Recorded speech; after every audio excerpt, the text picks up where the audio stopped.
오늘의 주요 뉴스입니다. 8월의 첫날 펄펄 끓는 불가마 같은 날씨가 기승을 부렸습니다. 경기 안성이 39.1도를 기록하는 등 올해 들어 가장 더운 날이었는데 온열 질환자가 전국 곳곳에서 나왔습니다. 2017년 이후 대들보가 없는 무량판 구조로 지어진 민간 아파트가 300곳에 육박하는 것으로 드러났습니다. 지하주차장뿐 아니라 주거동에도 무량판 구조를 채택한 곳이 있어 파장이 예상됩니다. 더불어민주당 전당대회 돈봉투 의혹을 수사 중인 검찰이 무소속 윤관석, 이성만 의원에 대한 구속영장을 재청구했습니다. 국회 회기 중이 아닌 만큼 체포동의안 표결 없이 영장심사가 열릴 예정입니다. 경찰이 탈모관리 제품에 불법 원료를 넣어 제조하고 판매한 강남의 유명 탈모센터를 적발했습니다. 이 업체의 제품에선 화장품에 사용할 수 없는 의약품 성분 미녹시딜이 다량으로 검출됐습니다. 환자 100여 명이 입원한 경북 성주군의 한 병원 구내식당에서 바퀴벌레가 득실거리는 충격적인 장면이 포착됐습니다. 뒤늦게 현장 점검에 나선 담당 보건소는 위생법 위반 사항을 적발했습니다.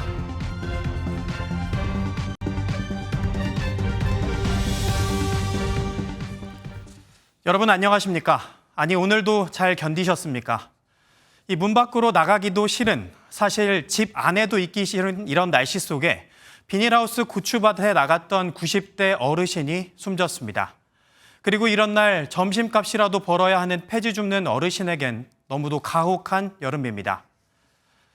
이런 가운데 경기 안성 39.1도, 올해 들어 가장 더운 날을 기록했는데 문제는 습도까지 높아 체감 온도가 더 높다는 겁니다.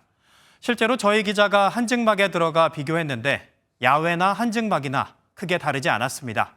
첫 소식 최돈희 기자입니다. 오전인데도 기온은 30도를 넘어갑니다. 점심시간 33도에 육박하더니 폭염이 절정으로 치닫는 오후 3시를 넘어서자 기온이 34도까지 치솟습니다. 종일 기온이 30도를 웃도는 겁니다. 더워서 짜증나고 바람도 뜨거운 바람 불어서 짜증나요. 서울 도심 건물을 열화상 카메라로 찍어보니 온통 붉게 변했습니다. 표면 온도가 40도를 넘습니다. 숲속 나무는 그나마 온도가 조금 떨어지지만 뙤약볕을 고스란히 흡수하는 차도와 인도는 온통 빨간색입니다. 폭염 속에 길을 걷는 사람의 머리와 발도 붉은색 열기를 내뿜습니다. 기온도 기온이지만 문제는 습도입니다. 한증막에 들어봤습니다. 들어오자마자 땀이 비 오듯 흐르는데 현재 이곳 온도는 43도를 넘고 있고 습도는 50%에 육박합니다. 야외로 나와봤습니다. 현재 기온은 34도가 넘고 습도는 60%에 달합니다. 특히 지표면 온도는 45도에 육박합니다. 여기에 뜨거운 햇볕까지 더해져 느껴지는 체감 온도는 한증막과 크게 다르지 않습니다. 같은 기온이라도 습도가 10% 높아지면 실제로 느끼는 체감 온도는 1도도 높아집니다. 원체 덥다 보니까 뭐 땀도 습도 때문에 더 많이 나는 것 같고 아무래도 좀 많이 좀 힘든 것 같아요. 오늘 경기 안성의 기온이 39.1도까지 오르는 등 전국 거의 모든 지역에 폭염 경보가 내려졌습니다.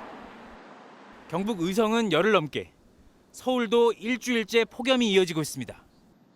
기상청은 내일도 낮 최고 기온 35도 안팎으로 오늘만큼 더울 것으로 전망한 가운데 정부는 폭염 위기경보를 가장 높은 단계인 심각으로 상향했습니다. MBN 뉴스 최돈입니다. 이런 날 야외에서 일해야 하는 분들은 얼마나 고역일까요?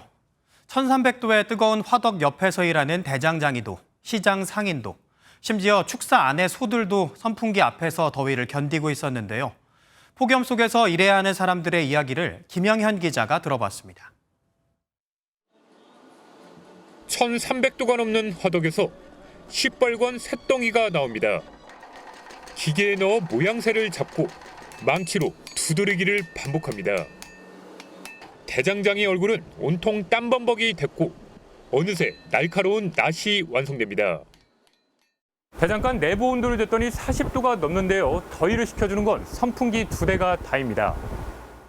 이 하덕 앞에 서면 막 숨이 막혀요. 그냥 얼굴이고 몸이고 다 땀에 젖어가지고 그래가지고 탈진될까봐 아침에 소금 한 숟갈 먹고 그러고 열심히 일을 하고 있습니다. 부산 어시장은 얼음이 없으면 장사를 접어야 할 판입니다. 얼음 방석 위에 생선을 깔고 그 위에 얼음 봉지까지 올려 가까스로 신선도를 유지합니다. 고등하고 까쳐도 하루에 한 2포, 3포 정도 기본적으로 들어갑니다. 한 40kg에서 80kg. 온종일 바깥에 서 있는 노점 상인들은 그야말로 고역입니다. 너무 더울 때는 요 냉장고 물건 내고 한번 더 갖다 나와요. 그러면 좀 좋잖아, 시원하게. 연일 이어지는 가마솥 더위에 동물들도 지쳐가고 있습니다. 축사한 열기에 소들이 거대한 선풍기 주변으로 모여듭니다. 무더위에 목이 타는지 연신 물을 마시기도 합니다. 내부 온도를 낮추려고 분무 장치까지 가동해보지만 더위를 식히기에는 역부족입니다. 날이 너무 더워서 소들이 전부 일어서 있습니다. 그래서 이렇게 물을 뿌려주지 않으면 견뎌낼 수가 없습니다. 좀처럼 꺾이지 않는 폭염에 사람도 동물도 힘겨운 하루를 보내고 있습니다. MBN 뉴스 김영현입니다. 경북 성주에서는 비닐하우스에서 일하던 90대 어르신이 숨졌습니다. 폭염으로 인한 사망자만 벌써 13명에 달하는데요. 이렇게 폭염 경보가 내려진 날 야외에서 일할 때는 15분 휴식과 혹시 모를 사태에 대비해 2인 1조 근무가 지켜져야 하지만 현실적인 어려움이 많습니다. 전남주 기자가 취재했습니다. 어제 경북 성주의 한 밭에서 일하던 90대 노인이 숨졌습니다. 온열질환 사망자로 추정됩니다. 올해 온열질환으로 사망한 환자는 공식 집계만 벌써 13명입니다. 지난해 여름 내내 사망한 9명을 이미 넘었습니다. 폭염이 절정에 이르는 오후 3시쯤 무더위가 어느 정도인지 실험을 해봤습니다. 단단했던 초콜릿은 형태가 일그러지면서 녹기 시작했고 1시간이 지나자 시럽처럼 액체로 변했습니다. 폭염 경보가 내려진 날에는 건강 수칙에 유의하면서 일을 하라고 권장하지만 막상 현장에서는 불가능한 게 현실이라고 말합니다. 농촌에서는 1시간 일하고 15분 쉬라는 권고는 하나마나한 이야기라고 하소연합니다. 외국인 노동자들이 거부하는 경우가 많다는 겁니다. 예를 들어서 50분 하고 10분 쉬어라, 뭐 30분 하고 10분 쉬어라 이런 얘기 아니야 지금. 대신에 5시에 끝나는 거를 6시에 끝나는 건 어떠냐 하면 얼른 하고 얼른 가는 게 낫다고. 건강 이상 징후가 발생했을 경우를 대비한 2인 1조 근무 수칙 역시 일손 부족으로 사실상 불가능합니다. 맨날 부족하지 뭐.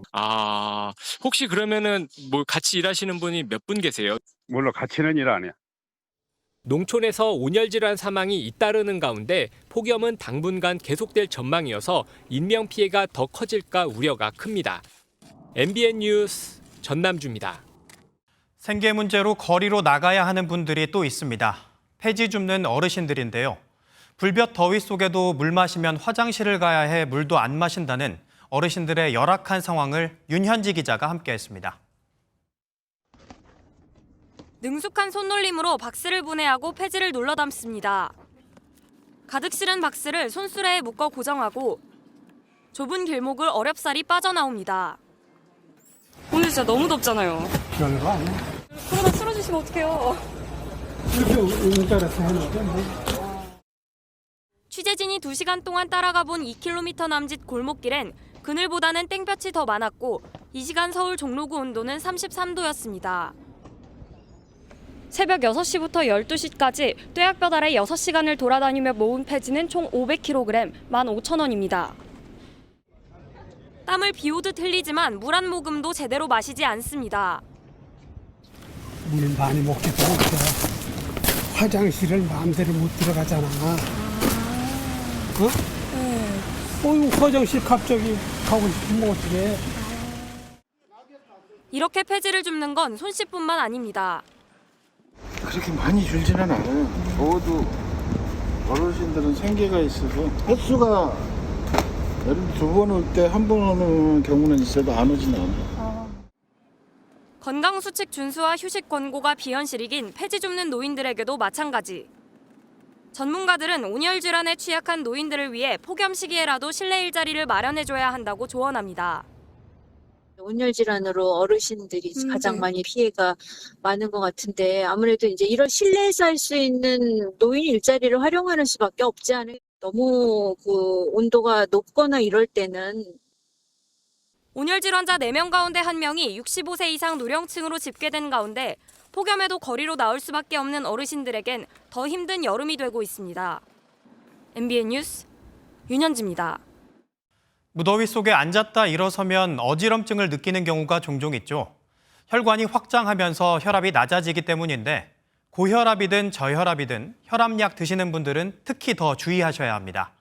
열사병으로 진행되면 뇌와 심장에도 치명적인 손상을 입을 수 있습니다. 최희지 기자가 취재했습니다. 땅에서 작물을 수확하는 밭일은 몸을 구부리거나 앉아서 일합니다. 그러다가 갑자기 일어날 때 머리로 가는 피가 부족해 어지럼증을 느낍니다. 혈관이 확장되는 무더운 날씨에는 앉았다 일어설 때 특히 더 주의가 필요합니다.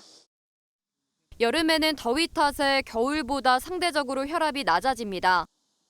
이때 자세에 변화를 주면 혈압이 갑작스레 떨어지면서 기립성 저혈압이 발생할 수 있습니다. 혈압을 낮추는 고혈압약을 먹고 있다면 더 위험합니다. 약이 혈관을 확장시켜 기립성 저혈압이나 혈압 하락에 따른 어지럼증이 더 쉽게 나타나기 때문입니다. 특히 어지럼증으로 정신을 잃고 이후 직사광선에 장시간 노출되면 열사병으로 진행합니다.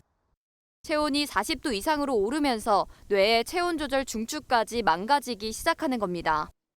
정상 체온에서 체온이 올라가기 시작하면서 많이 진행이 돼가지고 다발성 장기 손상까지 빠지게 됩니다. 이렇게 한 번 망가진 장기에는 온열 질환을 치료한 이후에도 후유증이 남을 수 있습니다. 전문가들은 폭염에 탈진 증세가 오거나 어지럼증을 느끼면 열사병으로 진행하지 않도록 충분한 휴식을 취해야 한다고 조언합니다. MBN 뉴스 최희지입니다. 네, 초록빛 물감을 풀어놓은 듯 온통 녹색입니다. 녹조라떼라는 말이 절로 떠오르는데요. 날이 얼마나 더운지 우리나라에서 가장 큰 호수 이 소양호에서 사상 첫 녹조가 발생했습니다. 소양강댐이 만들어진 지 50년 만에 처음 있는 일이라고 하는데요. 강원도 긴급 방제에 나섰습니다. 장진철 기자입니다. 강원 인제군 소양호 상류. 넓은 강 전체가 마치 녹차를 풀어놓은 듯 초록빛으로 변했습니다. 배가 지나간 자리에는 그림이 그려질 정도입니다. 수온이 올라가면서 나타나는 녹조 현상입니다. 녹조는 최상류인 인제군 남면 인제대교부터 4km 아래인 38대교까지 관찰되고 있습니다. 38대교부터 14km 떨어진 양구대교 구간도 녹조가 서서히 올라오고 있습니다. 녹조가 발생한 강에 들어와 봤습니다. 물이 차갑다기보다는 따뜻하다는 말이 맞을 것 같습니다. 그리고 이렇게 떠서 냄새를 맡아보면 악취까지 진동합니다. 표면 수온은 목욕탕 온탕 수준인 30도 안팎으로 측정됐습니다. 호수 군데군데 녹조가 발생한 적은 있었지만 이번처럼 대규모로 발생한 건 소양강댐이 만들어진 1973년 이후 처음입니다. 여기 사는 데가 뭐 한 4, 50년 됐는데도 이렇게 녹조 생긴 건 처음입니다. 이렇게 녹조가 이렇게 멀리 퍼져나가는 것 같습니다. 뭐 어제 다르고 오늘 다르고. 많은 비가 온 뒤 폭염이 이어진 게 원인으로 꼽힙니다. 녹조를 유발하는 비료나 분뇨가 비의 호수로 유입됐고 수온이 올라가면서 녹조가 발생한 것으로 추정됩니다. 녹조 제거하는 게 하나고요. 두 번째는 근본적인 원인을 찾아내는 거. 이거는 화학적 분석 결과가 나오면 한국수자원공사는 방류되는 수질에는 영향이 없지만 확산 방지에 주력하겠다고 밝혔습니다. 기록적인 폭염에 수도권 최대 식수원인 청정 소양호도 직격탄을 맞고 있습니다. MBN 뉴스 장진철입니다. 네, 이런 땡볕에 양산을 쓰면요. 체감온도 7도까지 뚝 떨어진다고 합니다. 기세를 더하는 불볕더위에 요즘 남성들도 양산을 찾는가 하면 이 우산이 아닌 양산 대여소를 운영하는 지자체도 등장했습니다. 한범수 기자입니다. 떼약볕에 건물 밖으로 나갈 엄두가 나지 않는 시민들. 건물 로비에 마련된 양산이 반갑기만 합니다. 간혹가다 외출할 때 깜빡깜빡하고 그냥 나오는 경우가 있어요. 근데 생각을 해보니까 동사무소에 이게 있더라고요, 양산이. 그래서 몇 번 이용하고 있어요. 지자체가 마련한 양산 대여 서비스를 이용한 시민은 지난달만 356명입니다. 또 야외 활동하시는 분들 중에는 양산이 이제 긴급하게 필요하셔서 빌려가는 분들이 계십니다. 유통가에서도 양산이 인기입니다. 이 백화점의 양산 매출액은 지난해보다 1.5배 늘었는데 최근에는 양산을 찾는 젊은 남성도 부쩍 눈에 띕니다. 스포츠나 골프 이런 야외 활동에 필요한 그런 양산과 우산 겸용으로 되는 우양산을 보통 찾고 계십니다. 양산을 쓰면 자외선을 차단해 피부 질환과 탈모를 예방할 수 있고 체감 온도를 7도 정도 낮출 수 있습니다. 열화상 카메라를 찍어보겠습니다. 양산을 쓰고 있는 지금 머리 부위가 주로 연두색을 띠고 있습니다. 하지만 양산을 접으면 머리가 점점 빨간색으로 변해갑니다. 그만큼 많은 열을 받고 있다는 뜻입니다. 더위도 피하고 건강도 챙기는 양산 쓰기. 일본에서는 폭염 피해가 심각하던 2018년부터 남성 양산 쓰기 캠페인이 시작돼 큰 호응을 얻기도 했습니다. MBN 뉴스 한범수입니다. 네, 이렇게 지글지글 끓는 무더위 우리나라만의 일은 아닙니다. 일본 도쿄에서는 온열 질환으로 의심되는 사망자 지난달에만 70명이나 있었고요. 미국 애리조나주 피닉스는 한 달 내내 최고 기온 43도 이상을 기록했습니다. 서영수 기자입니다. 연일 35도 이상의 폭염이 계속된 일본 도쿄 시민들에게 이제 손선풍기는 기본, 양산은 필수품이 됐습니다. 최고 기온이 39도까지 치솟은 군마현에는 계곡에 자리 잡은 온천으로 피서객이 몰렸습니다. SNS とかで見ていいなと思って、上は冷たいんですけど下は暑いです。夏でもちょうどいいかなと。 살인적인 더위가 이어지면서 사망자도 속출하고 있습니다. 도쿄에서만 지난달 70명 이상이 온열 질환으로 숨진 것으로 추정됩니다. 避難所でお過ごしの方、復旧対応に当たる方々をはじめとして、こまめな水分補給を心がけるなど、熱中症には十分ご注意をいただきたいという。 불볕 더위에 몸살을 앓는 미국 역시 전체 인구의 절반이 넘는 1억 7천만 명이 폭염 경보 영향권에 들었습니다. 애리조나주 피닉스는 7월 한 달 내내 최고 기온 43도 이상을 기록했습니다. 종전 최장 기록이었던 1974년의 18일 연속을 훌쩍 넘어선 역대급 무더위였습니다. We live in a hot climate in the desert Southwest, but this is to that next extreme level. I mean, people are saying out there, well, it's just Phoenix in the summer, but we're talking about record levels here. 전 세계적인 무더위에 수온도 오르면서 세계 최대 산호초 서식지인 호주의 그레이트 베리어 리프도 고사 위기에 처했습니다. 해양 생태계에서 중추적인 역할을 하는 산호초가 폐사하면 지구 온난화가 가속하는 악순환에 빠질 수 있습니다. MBN 뉴스 서영수입니다. 네, 한쪽은 더위로 난리, 다른 한쪽은 비 때문에 난립니다. 5호 태풍 독수리가 몰고 온 폭우로 중국 수도 베이징에서만 11명이 숨졌습니다. 무려 470mm가 넘게 내린 지역도 있었다고 하는데요. 이제 비는 다소 잦아들었지만 그 피해가 만만치 않습니다. 베이징 윤석정 특파원입니다. 폭우로 불어난 강물에 고립된 주민들이 밧줄에 매달려 가까스로 탈출합니다. 一名消防员顺着救援绳来到被困人员身边，为他们穿上救生衣，随后指导他们顺着救援绳索进行转移。40分钟后，被困人员全部安全脱险。 갓난아기와 어린아이들은 구조대원들이 안거나 업은 채 침수된 집에서 구해냅니다. 제5호 태풍 독수리의 영향을 받은 지난달 29일부터 오늘까지 베이징엔 평균 260mm, 최대 470mm의 많은 비가 내렸습니다. 일부 지역에선 주민들이 역류하는 빗물을 직접 막으려고 임시 물막이를 만드느라 밤새 진땀을 빼기도 했습니다.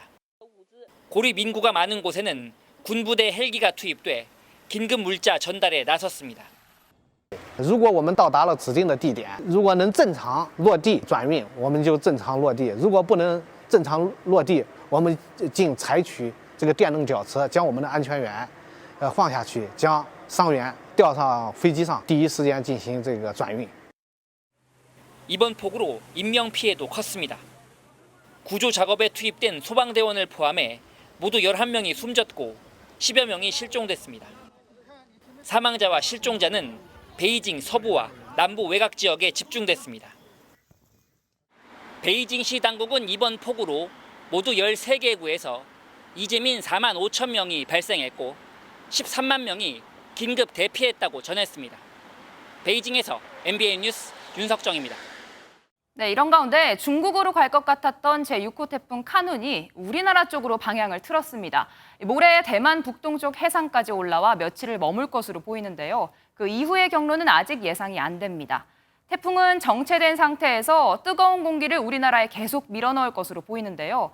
그 영향으로 이번 폭염 더 길어질 수도 있다는 얘기입니다. 김민수 기자가 보도합니다. 태풍 강도 두 번째인 매우 강등급의 제6호 태풍 카눈이 태풍의 눈을 번뜩이며 동중국해로 이동하고 있습니다. 오늘 오전 9시 기준 중심 기압 935헥토파스칼에 최대 풍속이 초속 45m였다가 오후 9시쯤 몸집이 가장 크게 불어날 전망입니다. 오늘과 내일 이틀간 엄청난 강풍과 물폭탄을 뿌리며 일본 오키나와를 스쳐 지나간 뒤에 모레쯤 대만 북동쪽 동중국 해상까지 진출합니다. 3일 뒤부터 카눈은 3개의 고기압 사이에 갇혀서 며칠간 동중국 해상에 머물 전망입니다. 제6호 태풍 카눈은 3일에서 5일경 동중국 해상에서 정체할 것으로 예상되는데요. 그 이후의 태풍 경로는 매우 유동적이니 최신 정보 참고해 주시기 바랍니다. 카눈은 정체 기간 강도가 약해지면서 동쪽으로 방향을 잡을 것으로 보이지만 이후 경로는 미정입니다. 우리나라를 비롯해 유럽과 영국 수치 모델은 일본 남쪽부터 한반도 동쪽 지역까지 다양하게 예상하는 만큼 정확한 예상 경로는 주 후반까지 지켜봐야 합니다. 기상청은 카눈이 정체해 있는 동안 우리나라의 덥고 습한 공기를 계속 밀어내 폭염은 더 심해질 것으로 전망했습니다. MBN 뉴스 김민수입니다. 네, 없을 무의 대들보량. 그러니까 무량판 구조는 쉽게 얘기해서 가로로 된 대들보가 없는 대신 기둥이 천장과 바로 연결된 구조입니다. 그러니까 기둥이 하중을 많이 받게 되니 기둥 주변을 철근으로 감아줘야 하는데 바로 그 부분이 문제가 된 겁니다. 최근 이런 구조로 지어진 민간 아파트만 300곳에 육박하다 보니 우리 아파트도 하는 분도 있으실 텐데요. 여기에 지하 주차장뿐 아니라 하중을 더 받는 주거동도 이런 구조를 채택한 곳이 있다는데 직접 평면도를 보며 구조를 확인할 수 있다고 하니 확인해 보시기 바랍니다. 장명훈 기자가 취재했습니다. 서울 강동구의 한 신축 아파트. 건설업체가 시공부터 분양까지 진행한 민간 분양 주택으로 올해 입주 3년차를 맞았습니다. 시공 방법은 철근 누락으로 논란이 된 LH 발주 아파트와 같은 무량판 구조가 적용됐습니다. 대규모 재건축 사업으로 조성된 이 일대 신축 아파트 단지들은 대부분 무량판 구조로 건설됐습니다. 무량판 구조는 비용이 적게 들고 공간을 넓게 쓸 수 있다는 장점에 최근 아파트 건축 트렌드로 부상했고 지난 2017년 이후 이 방법으로 지어진 민간 아파트는 전국 293곳이나 됩니다. 특히 하중이 덜한 지하주차장에만 적용한 LH와 달리 민간 아파트는 주거동에도 무량판 구조를 채택한 곳도 있습니다. 이에 따라 정부가 무량판 구조가 적용된 민간 아파트도 전수조사하겠다고 발표하자 일부 입주민들은 술렁이는 분위기입니다. 조그만 민간 건설회사나 LH나 하지 큰 기업에서는 그렇지 않고. 그래서 조금 신경 쓰이는 부분은? 맞아요. 나는 이해가 안 가요. 일부 민간 아파트 커뮤니티에서는 막연한 불안감이 번지며 시공 방법을 묻는 글들이 끊임없이 올라오고 있습니다. 아파트 구조는 평면도를 통해 간단히 확인할 수 있습니다. 회색 음영이 들어간 사각형이 보이면 무량판 구조, 네모칸에 X자가 표시된 것은 보가 들어간 기둥식 구조, 두 가지 표시가 모두 없으면 일반적인 아파트의 벽식 구조입니다. LH발 철근 누락 사태의 충격이 민간 아파트까지 일파만파 퍼지고 있습니다. MBN 뉴스 장명훈입니다. 도색공사가 진행 중입니다라고 써 있는데 그 안에서는 보강공사가 진행 중이라면 분통 터지시겠죠. 공사가 제대로 끝나도 안전해지는 건지도 모르겠는데 그야말로 눈 가리고 아웅입니다. 이교육 기자가 취재했습니다. 지난해 8월 약 1,500세대가 입주한 경기도 파주의 행복주택 아파트입니다.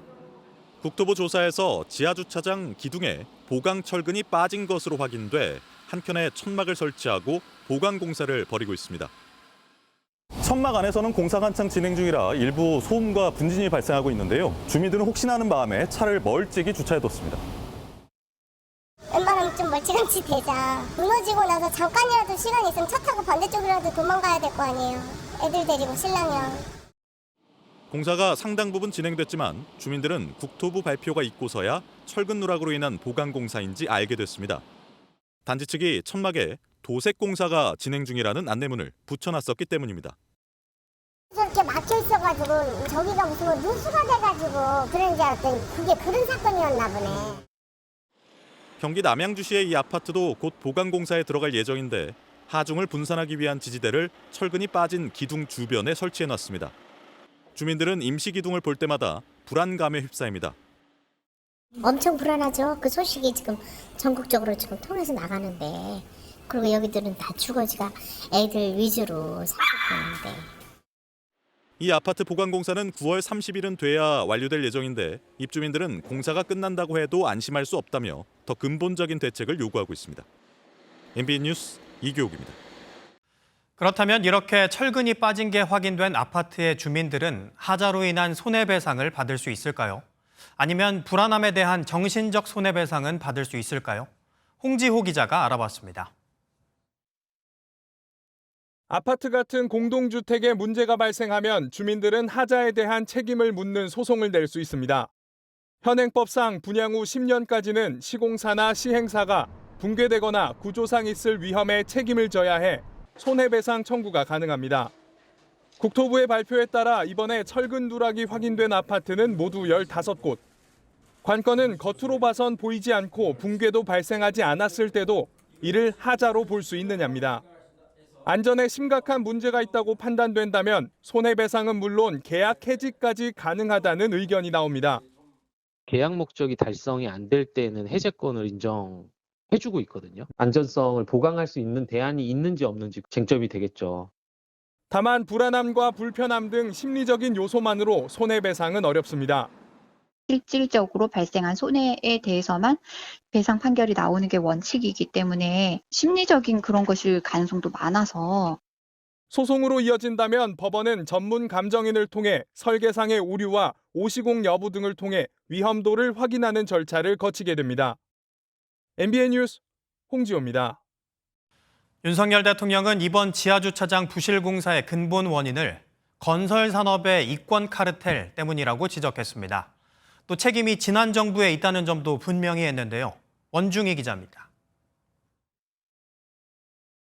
지난 2021년 내부 정보를 활용한 임직원들의 땅 투기 사건으로 홍역을 치른 LH. 이 시기 임대아파트 지하주차장에 대한 관리 감독 또한 총체적으로 부실했다는 정황이 속속 드러나고 있습니다. 윤 대통령은 이를 건설산업의 이권 카르텔이라 명명하고 부패를 혁파해야 한다고 목소리를 높였습니다. 특히 국민 안전을 도외시한 이권 카르텔은 반드시 깨부숴야 합니다. 대통령실은 경제적 형편이 어려운 사람들을 위한 임대아파트에 대해 부실공사 문제가 불거진 것을 엄중하게 보고 있습니다. 문제가 된 무량판 공법이 대부분 지난 2017년부터 보편화된 만큼 윤 대통령은 책임이 지난 정부에 있다는 점도 분명히 했습니다. 무량판 공법 지하 주차장은 모두 우리 정부 출범 전에 설계 오류, 부실 시공, 부실 감리가 이루어졌습니다. 윤 대통령은 법 위반 사항은 엄정한 행정 및 사법적 제재가 이루어지도록 해야 한다며 국토부 전수조사 후 칼바람을 예고했습니다. 민주당은 이에 대해 또다시 남 탓에 열중이라며 본인 처가 카르텔 문제를 엄중히 다루기 전에는 국민 누구도 믿지 않을 소리라고 반박했습니다. MBN 뉴스 원중입니다. 국회는 오는 15일까지 잠시 휴회기를 갖습니다. 이 기간 중에는 국회의원에게 불체포 특권이 적용되지 않아 방탄국회가 불가능하죠. 그 틈새를 노려 민주당의 전당대회 돈봉투 의혹을 수사 중인 검찰이 윤관석, 이성만 의원에 대한 구속영장을 기습 청구했습니다. 정태훈 기자의 기사 보시고 더 자세한 이야기 뉴스 추적하겠습니다. 검찰이 돈봉투 살포 의혹을 받는 무소속 윤관석, 이성만 의원에 대해 구속영장을 재청구했습니다. 지난 5월 첫 청구 이후 약 2달 만입니다. 국회 회기 중이었던 당시에는 체포동의안 표결이 부결되면서 영장이 자동으로 기각된 바 있습니다. 국회와 선배 동료 의원님들의 현명한 결정에 감사드립니다. 하지만 현재는 회기 기간이 아니어서 별도 체포동의안 표결 없이 법원의 영장실질 심사를 받게 됩니다. 검찰은 피의자의 혐의를 입증할 증거가 추가로 확인됐다며 사안이 매우 중대하고 증거인멸 우려가 여전히 높다며 영장 재청구 사유를 설명했습니다. 윤 의원은 전당대회를 앞둔 2021년 4월 송영길 전 민주당 대표의 당선을 위해 현역 의원들에게 300만 원이 든 봉투 20개를 살포한 혐의를 받고 있습니다. 윤 의원은 국회의 민주적인 절차를 무시한 검찰의 반헌법적인 꼼수영장이라고 지적하며 법원의 현명한 판단을 간곡히 요청드린다고 밝혔습니다. 두 의원의 영장실질심사는 오는 4일 예정된 가운데 검찰이 이들의 신병을 확보해 수사에 박차를 가할 수 있을지 주목됩니다. MBN 뉴스 정태용입니다. 법조팀 박은채 기자와 더 자세한 이야기 나눠보겠습니다. 안녕하세요. 네, 박 기자, 먼저 이 검찰이 영장을 청구한 시점, 딱 국회 회기가 끝난 시점인데 의도적인가요? 아니면 우연인가요? 서울중앙지검 관계자는 회기와 무관하다면서도 영장을 재청구한 만큼 이번에는 반드시 발부를 받아야 한다는 말로 대답을 대신했습니다. 또 수수 의원 특정과 핵심 공범 구속수사 등을 통해 증거 보강이 충분히 이뤄졌다며 자신감도 내비쳤습니다. 8월 16일 임시국회가 열리기 전까지 국회 회기가 중단되기 때문에 두 의원은 국회 체포동의안 표결 없이 바로 구속 전 피의자 신문을 받게 됩니다. 윤관석 의원과 이성만 의원이 꼼수 영장 청구라고 비판한 데 대해 검찰 내부에서는 과거 소속 정당이었던 민주당이 불체포 특권을 포기한 만큼 명분이 없다는 말이 나옵니다. 네, 그렇군요. 이 두 의원에 대한 구속영장 발부가 결국은 이 돈봉투 수사의 중대한 핵심이 될 것 같습니다. 네, 현재 검찰은 돈봉투 살포 의혹과 함께 송영길 전 대표의 외곽 조직에 관여된 자금 조달 의혹 수사에도 박차를 가하고 있습니다. 송 대표는 지난 5월과 6월 두 차례 검찰에 자진 출석했다가 청사에서 출입증을 발급해주지 않아 검사실도 들르지 못하고 돌아간 적이 있는데요. 윤 의원과 이 의원에 대한 영장심사가 끝이 나면 직후에 돈봉투를 받은 의원들에 대한 조사가 진행될 전망입니다. 이후 마지막으로 송영길 전 대표를 불러 조사할 걸로 보입니다. 네, 그리고 민주당 입장에서는 사실 이재명 대표가 또 사법 리스크를 안고 있는데 이 공교로운 시점에 또 검찰이 민주당 의원들에 대해서 구속영장을 청구한 걸 두고 아무래도 민주당 내부에서는 촉각이 곤두설 수밖에 없을 것 같습니다. 네, 이재명 대표가 얼마 전 불체포 특권을 내려놓겠다고 선언했죠. 구속영장을 청구하면 제발로 출석해서 영장 실질 심사 받고 검찰의 무도함을 밝히겠습니다. 특히 최근 쌍방울 대북 송금 의혹과 관련해서 이화영 전 경기도 평화부지사가 이재명 대표에게 과거에 보고했다는 취지의 검찰 진술을 한 걸로 알려져 파장이 컸는데요.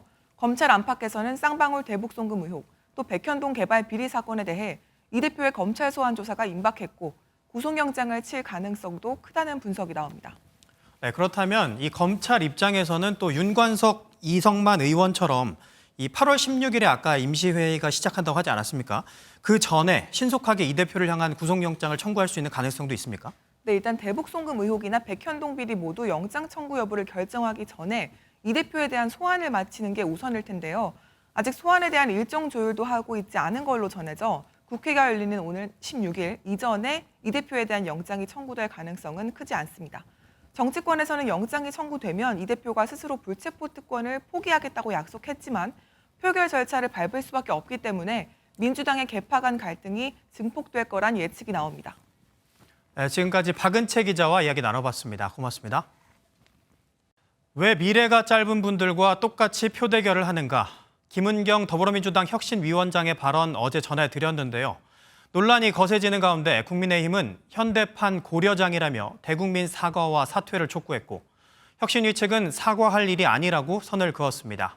김순철 기자가 보도합니다. 문제의 발언은 청년들과의 자담에서 나왔습니다. 중학생이었던 아들과의 대화를 회상한 대목입니다. 왜 미래가 짧은 분들이 똑같이 1대1 표결을 하냐는 거죠. 되게 합리적이지만 민주주의 국가에서는 1인에게 1표를 주는 선거권이 있으니까 하는. 국민의힘은 노인을 폄하한 현대판 고려장이자 천벌받아 마땅한 망언이라고 맹비난했습니다.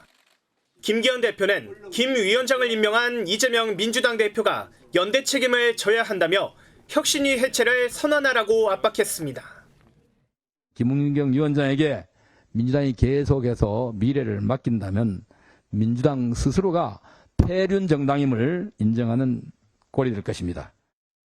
민주당 혁신위는 사과할 일이 아니라며 선을 그었지만 청년 간담회에서 청년 세대의 정치 참여를 촉구하는 발언이었고 국민의힘에게 세대 간 갈라치기를 하지 말 것을 촉구합니다. 민주당은 당혹스러운 분위기입니다. 국회의원 불체포 특권 포기와 체포동의안 기명 표결 등 쇄신안을 당과 교감 없이 내놓은 데 이어 또 구설에 오른 탓입니다.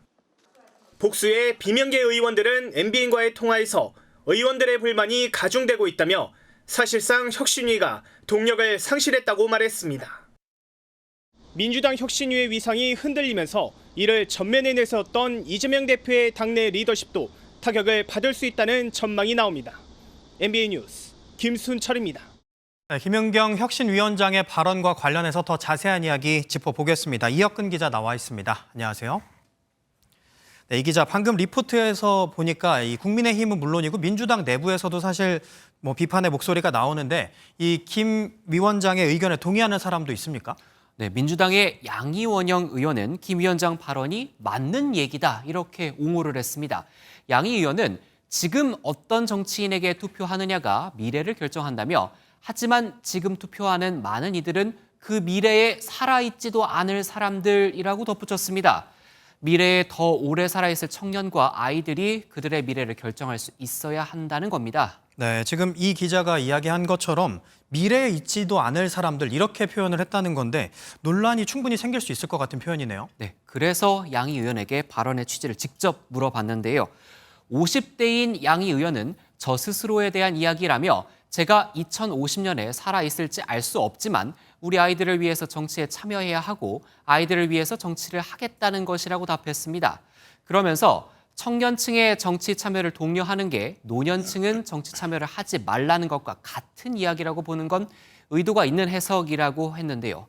논란이 커지자 SNS에 같은 취지의 해명 글도 올렸습니다. 네, 이 양이 의원이 혁신위를 도와주려고 한 것 같은데 이게 도움이 된 건지 잘 모르겠습니다. 민주당 내부에선 대체 왜들 그러냐 이렇게 한숨 섞인 자조가 나왔습니다. 이딴 설화에 혁신위의 입지가 흔들린다는 평가마저 나오죠. 하지만 이재명 대표까지 나서서 혁신위에 힘을 싣고 독립성을 강조해온 만큼 지도부가 나서기도 쉽지 않은 측면이 있습니다. 민주당의 모든 구성원이 혁신의 주체인 동시에 대상입니다. 네, 민주당은 그렇다고 그냥 지켜볼 수만은 없을 것 같은데 비명계를 중심으로 혁신위에 대한 불만의 목소리도 나온다고요? 네, 친명 혁신위라는 평가가 나오는 만큼 혁신위를 보는 비명계 시선 곱지가 않습니다. 하지만 혁신위도 쉽게 물러나진 않을 것 같습니다. 상황가 있었던 거 관련해서 말씀이 진중하셨으면 좋겠다는. 네, 새겨 듣도록 하겠습니다. 위원장님 사퇴 같은 그런 발언들도 좀 이어지는데 이 부분에 대해서는 좀 회의에서 그런 언급 같은 건 없었나요? 네, 혁신을 흔들림 없이 추진할 예정입니다.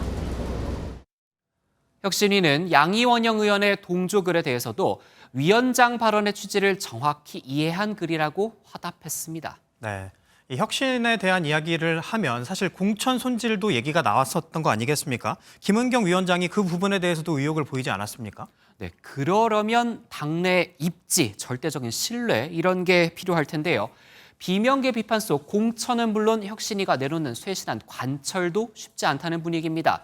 그렇다 보니 친명계에서도 하지 말아야 할 말이라는 아쉬움이 나오는데요. 더욱이 사법 리스크, 지지율 하락 등으로 이재명 대표의 리더십 시험대에 오른 상황이죠. 혁신위마저 이 대표에게 부담이 될 수 있다는 분석이 나옵니다. 네, 복잡하게 얽힌 민주당 상황 이혁근 기자와 뉴스 추적해봤습니다. 고생하셨습니다. 막말과 비방이 거리에 난무하고 있다. 지난해부터 정당 현수막을 무제한으로 허용하는 법 개정으로 전국이 현수막 공해에 시달리고 있는데 여기에 더해 오늘부터는 선거 관련 현수막까지 마음대로 걸 수 있게 됐습니다. 헌재가 관련법에 문제가 있다며 법을 바꾸라고 1년을 줬는데 국회가 이 법에 손을 놓았기 때문이죠. 유호정 기자입니다. 오는 10월 구청장 보궐선거를 앞둔 서울 강서구의 한 사거리입니다. 자극적 표현이 등장하는 정당 현수막들이 어지럽게 걸려 있습니다. 일단은 도시 미관이고 불편하죠. 이거 지나가다마다 좀 먼 사람들은 저거 왜 달았냐고 손가락질하는 거. 지금 저거 좀 해결 좀 해주세요. 이곳 사거리에만 정당 관련 현수막이 10개가량 걸려 있는데요. 여기에 선거 관련 현수막까지 더해져도 사실상 규제가 어렵습니다. 오늘부터 관련법이 효력을 잃었기 때문입니다. 공직선거법은 선거 180일 전부터 선거에 영향을 미치는 현수막 설치를 금지해 왔는데 지난해 헌재가 헌법 불합치 결정을 내렸습니다. 그러면서 새 법을 1년 안에 만들라고 했지만 여야가 기한 내 입법 처리를 하지 못한 겁니다. 여야는 현수막 금지 기간 단축에는 합의했지만 또 다른 쟁점인 집회 규정을 두고 이견을 좁히지 못했습니다. 결국 입법 공백이 초래됐는데도 여야는 책임 공방만 벌였습니다. 공직선거법 입법 공백은 전적으로 국민의힘과 김도우 법사위원장의 책임입니다. 위원들의 이견이 노출되었기 때문에 무작정 법안 심의를 마무리할 수 없었습니다. 거짓 선동, 남탓 정치를 즉각 중단하고 여야는 8월 말 선거법 개정안 처리에 서두르겠다는 입장이지만 일부 조항을 두고 입장차가 여전해 예정대로 처리할 수 있을지는 미지수입니다. MBN 뉴스 유호정입니다. 방송통신위원장으로 지명된 이동관 후보가 본격적인 청문 준비에 들어갔습니다. 이 후보자는 언론은 장악될 수도 없고 장악해서도 안 된다며 야권이 제기하는 언론 장악 의혹을 반박했습니다. 윤 대통령은 인사청문 요청서를 국회에 송부했습니다. 차민아 기자입니다. 방송통신위원장 지명 후 인사청문 준비단 사무실에 첫 출근한 이동관 후보자. 작심한 듯 언론 장악 의혹을 반박했습니다. 반드시 제가 말씀드리고 싶은 것은 언론은 장악될 수도 없고 또 장악해서도 안 된다. 그런 영역이라고 생각을 합니다. 다만 자유에는 반드시 책임이 뒤따른다며 가짜뉴스를 퍼나르거나 특정 진영의 이해를 무책임하게 주장하는 건 언론이 아니라고 했습니다.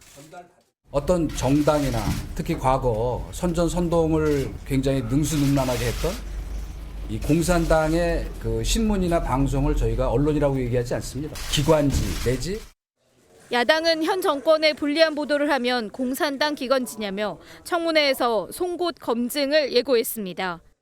청문회를 통해서 철저히 이동관 후보자가 부적격자임을 국민들께 말씀드리도록 하겠습니다. 일간에서 청문회를 저희들이 보이콧하겠다는 고려를 하고 있다는 말씀도 나왔는데 전혀 사실이 아니면서 여당은 문재인 정권에서 오히려 방송 장악이 있었다고 맞받았습니다. 사돈 낱말을 하고 있습니다. 이렇게 극렬하게 반발하는 이유는 너무나도 뻔합니다. 문재인 정부 시절 민노총 노조에 장악돼 노영방송이 되어버린 공영방송을 정상화한다고 하니 민노총 노조 지배 기득권이 무너질까 봐. 민주당은 방통위원 3인 이상이 출석해야 방통위 전체 회의를 열 수 있도록 하는 법 개정안을 발의해 여권 단독 운영을 막겠다고 밝혔습니다. MBN 뉴스 차민아입니다. 네, 다음 사건 소식으로 이어가 보겠습니다. 입원한 환자 100여 명이 먹는 음식을 만드는 병원 구내식당에 바퀴벌레가 득실거린다면 믿으시겠습니까? 이 도마와 같은 조리기구 위는 물론이고요. 식당 곳곳이 바퀴벌레 소굴이라 말해도 심하지 않을 정도였습니다. 문제의 현장 심우영 기자가 취재했습니다. 경북의 한 병원 구내식당입니다. 도마 위에 시커먼 바퀴벌레 여러 마리가 빠르게 움직입니다. 식기를 닦는 행주는 물론 음식을 담는 소쿠리 등 주방 곳곳을 기어다닙니다. 주방 바닥은 방수칠이 벗겨져 곳곳에 물이 고였습니다. 병원 식당이 맞는지 의심이 들 정도로 지저분합니다. 입원 환자 103명과 직원 34명 등 140여 명이 이런 비위생적인 곳에서 만든 음식을 먹은 겁니다. 넣어지기 시작할 때부터 한두 마리씩 보였거든요. 나중에 되니까 이거 너무 재밌어요. 그래가지고 병원에 이야기는 했는데 병원 측은 매달 한 차례 전문 업체에서 소독하고 있다고 해명했습니다. 보니까 이게 벌레가 나왔는데 저희들은 전혀 인지를 못했고요. 업체 위탁해서 한 달에 한 번 정도 하면 자체적으로도 일주일에 한 번. 뒤늦게 현장 점검을 벌인 담당 보건소는 위생법 위반 사항을 적발했습니다. 단지 시설 기준이 저희들 위생법에 따른 비대한 점이 있어서 그 부분에 대해서는 시정 조치할 계획입니다. 전문가는 환자들의 건강 상태를 우려합니다. 바퀴가 전파하는 병원체는 한 40여 가지로 알려져 있고요. 식단이나 이런 데에 묻어서 기계적 전파로 해서 감염의 원인으로 작용한다면은 상당히 치명적인 영향을 줄 수 있습니다. 바퀴벌레 서식지가 된 병원이 오히려 환자들의 건강을 해칠 수 있는 만큼 병원에 대한 방역 대책과 함께 철저한 조사가 필요해 보입니다.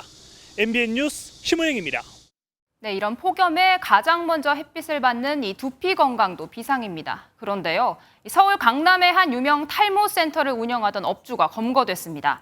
개인 맞춤형 탈모 화장품이라고 상담까지 해놓고는 일반 화장품에 탈모약을 대충 섞어 만든 제품 무려 34억 원어치나 팔았습니다. 김세희 기자입니다. 서울 강남에 위치한 한 유명 탈모 센터에서 한의사가 고객에게 제품을 설명합니다. 화약품이 아니고 이상지까지의 허브 식물의 한약재 그런 추출물이. 해당 고객은 일주일 뒤 개인 맞춤용으로 만들었다는 탈모 화장품을 여러 개 구입합니다. 열린 모공 속에다가 영양 공급을 해주면서. 하지만 이 제품은 의약품 성분인 미녹시딜을 섞은 게 전부였습니다. 미녹시딜은 허가된 의약품에만 사용이 가능한데 이렇게 일반 화장품에 임의적으로 넣어 불법 제품을 만든 겁니다. 개인 맞춤용이라며 모발까지 채취했지만 실은 아무 검사도 하지 않고 마구잡이로 만들었습니다. 지난 2019년 7월부터 지난해 2월까지 4만 6천여 개, 무려 39억 원어치를 팔았습니다. 피의자는 일반 화장품을 위탁 생산해 받은 후 충청남도에 있는 사설연구소에서 미녹시딜 가루를 추가했습니다. 이 제품을 사용한 사람 가운데 가려움 등 부작용을 겪은 사람도 있었습니다. 두피 트러블이 있었고 그다음에 팔과 무릎에 붉은 반점, 자고 일어나면 진물이 베개에 묻는다는 증상이. 사용해서는 안 되는 원료를 넣으면 최고 3년 이하의 징역 또는 3천만 원 이하의 벌금을 내야 합니다. 서울시 민생사법경찰단은 강남 탈모센터 업주를 화장품법 위반 혐의로 입건해 검찰에 송치했습니다. MBN 뉴스 김세희입니다.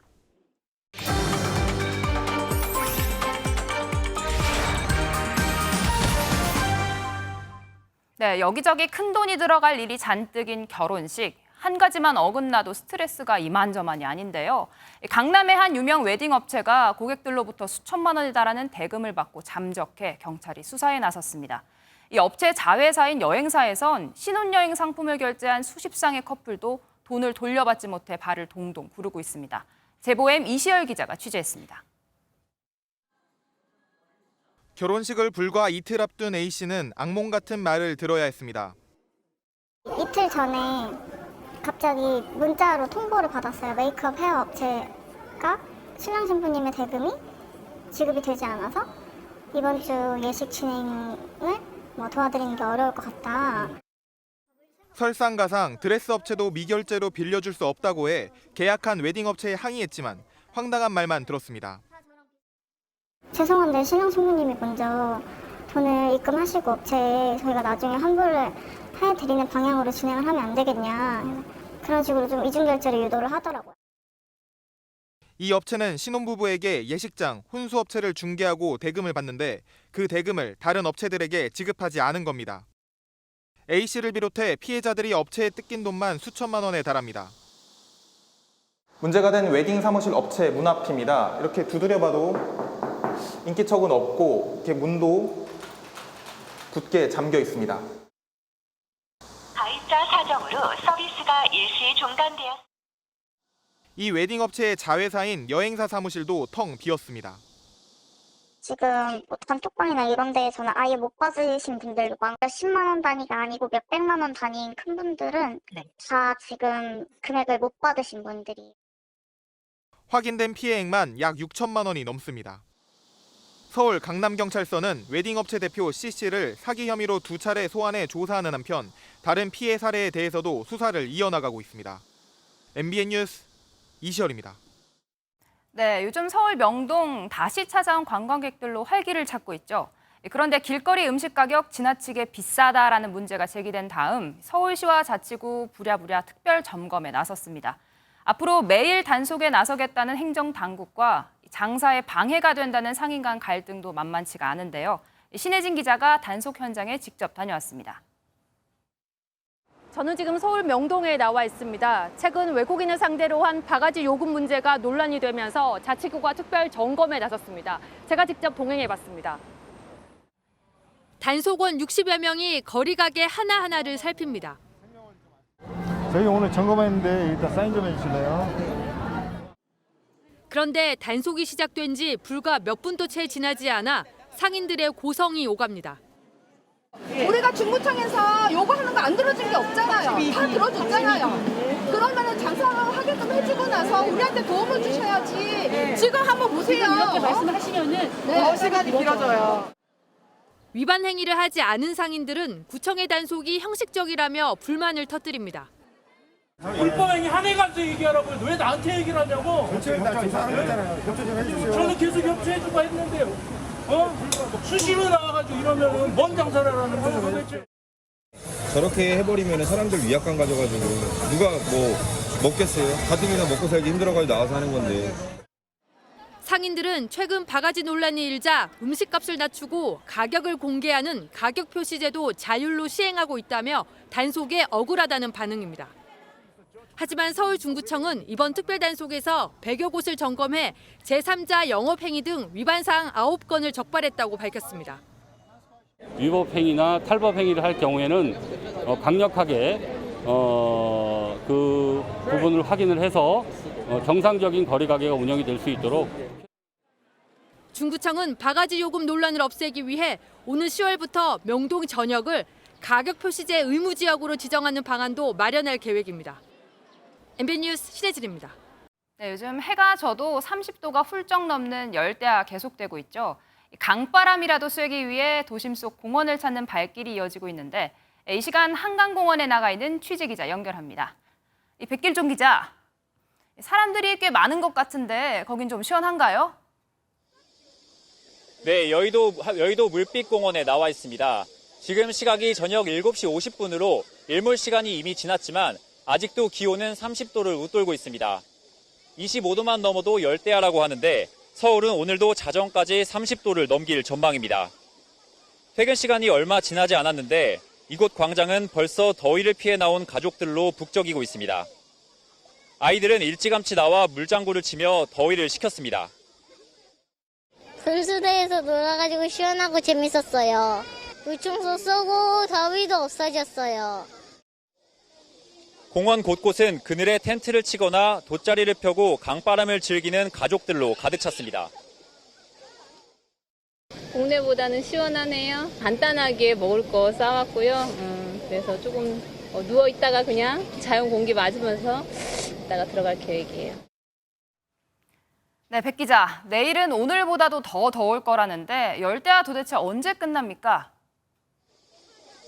네, 그렇습니다. 열대야가 계속되고 있는데요. 서울은 오는 11일까지 최저기온 25에서 27도 수준을 보이며 열대야를 이어갈 전망입니다. 다른 지방도 마찬가지입니다. 지난달 26일부터 일주일째 열대야를 기록 중인 부산도 다음 주 주말까지 새벽에도 25도를 웃돌 것으로 보이고요.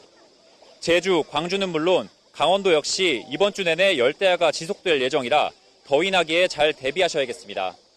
지금까지 여의도 물빛공원에서 MBN 뉴스 백길종입니다. 네, 열대야에 밤잠을 설치고 낮에는 부엌에서 요리하기도 힘이 드시죠. 무더위가 시작되자 반찬을 만들어 보내주는 구독 서비스를 이용하거나 전자레인지로 데워 먹는 이 간편식 매출 크게 늘고 있습니다. 김도현 기자가 현장 취재했습니다. 두 초등학생 자녀를 둔 주부 박소연 씨는 매일 국 끓이기가 부담스럽습니다. 연일 이어지는 폭염으로 조리기구에 불을 붙이는 게 엄두가 나지 않습니다. 가장 무더운 점심시간엔 간편식 미역국으로 대신합니다.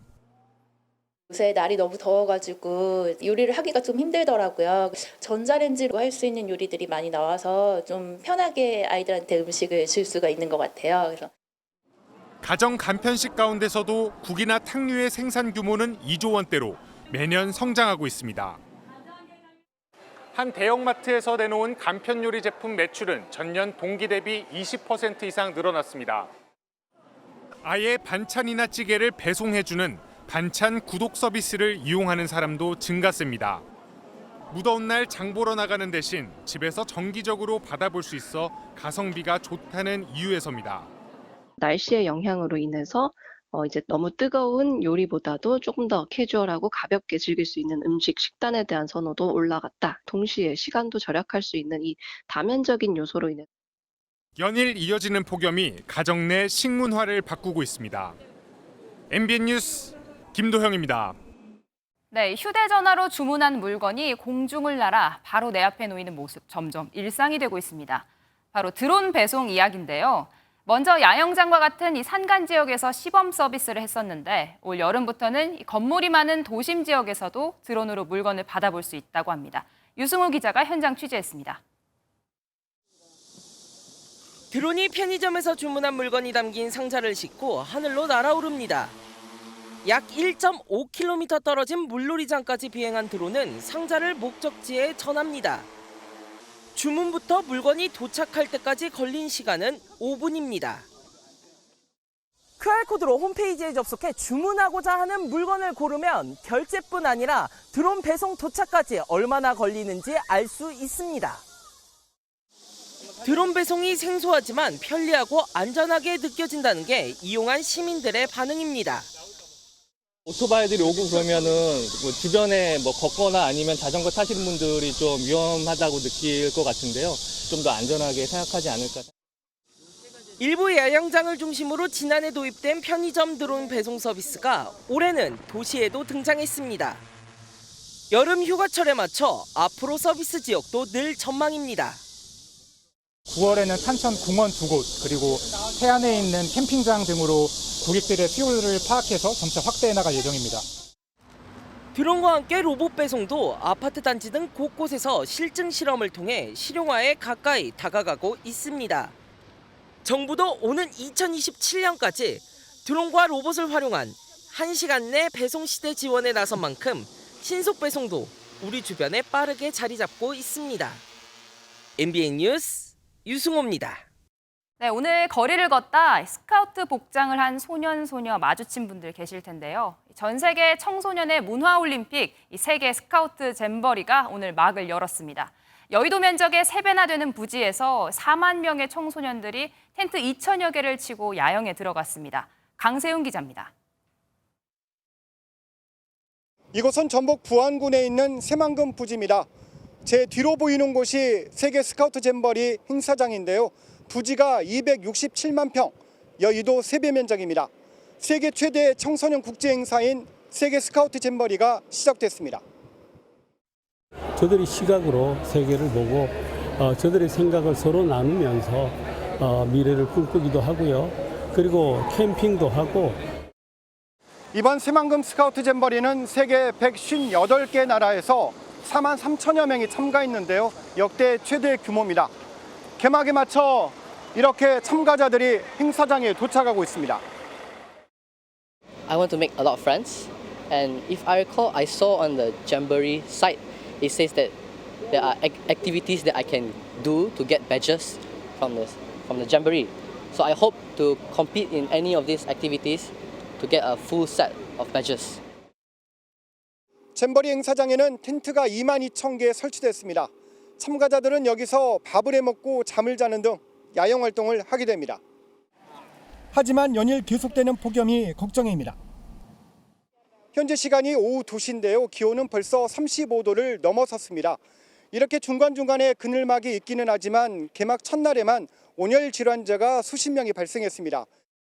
It was really warm. I mean, in French, it's not so hot.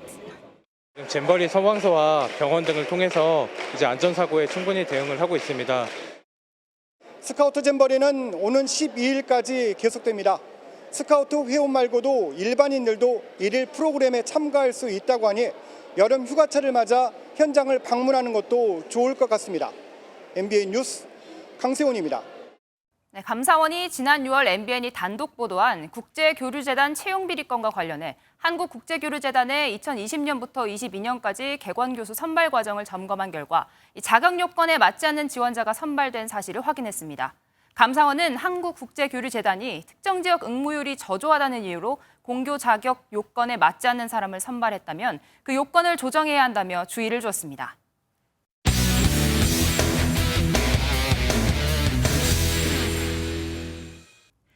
스포츠 뉴스입니다. 항저우 아시안게임에서 좋은 성적을 거두기 위해 폭염을 입고 훈련 300여인 선수들이 있습니다. 바로 역도 선수들인데요.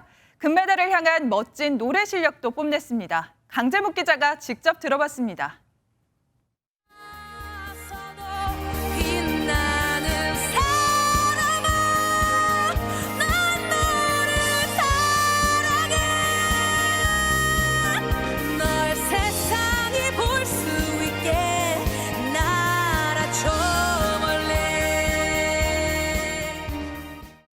올해 아시아 선수권 여자 역도 76kg급 1위에 오른 김수연.